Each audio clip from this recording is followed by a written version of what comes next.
Sinong mag-aakala na mamamataan ng isang misteryosong itim na imahe sa pamamagitan ng Google Maps?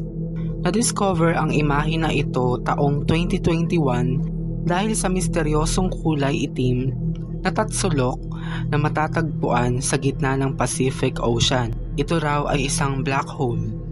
Ano ang black hole? According to NASA information, ipaliwanag natin ang basics ng black hole para mas madali itong maunawaan. Napakaraming black holes sa galaxies at marami ng pag-aaral tungkol sa misteryosong cosmic objects na ito. Ngunit, hindi pa ito masyadong maunawaan ng mga mismong astronomers. Tinatawag itong black holes pero hindi ito literal na butas.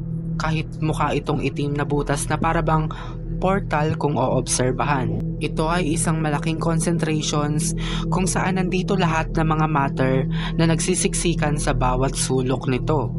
Ibig sabihin, sobrang dense ng black hole to the point na napakalakas ng hatak ng gravity. Imagine, nakasakay ka sa isang spaceship at tutungo ka sa black hole. Kahit hindi ka pa nakakarating sa mismong black hole, as long as nasa presence ka, kung nasaan ito nananatili, talagang mararamdaman mo ang malakas na hatak ng gravity nito. Sa sobrang lakas, kahit ilaw nga ay hindi makakatakas dito. Ang event horizon ng black hole ay hindi tulad ng surface ng Earth or kahit ng mga stars tulad ng araw natin. It means, ito ay isang boundary na naglalaman ng lahat ng matter. Ang scary, di ba? Hindi pa natin totally nalalaman lahat tungkol sa black holes. Sa ngayon ay napaka-imposible rin malaman kung anong nasa loob nito. Kung talaga bang itim lang lahat ng nakikita, pero may mga scientists na may mga alam sa black holes. So alam nating karaniwan naman talaga na nasa kalawakan ang black holes, pero may black hole ba sa Pacific Ocean? Sa isang nakunang satellite image at matatagpuan sa Google Maps, isang kakaibang itim na tatsulok ang makikita sa gitna ng karagatan ng Pacific Ocean. Talagang naging usap-usapan nito at maraming theories na nabuo. Pinag-usapan nga kung isa ba itong black hole.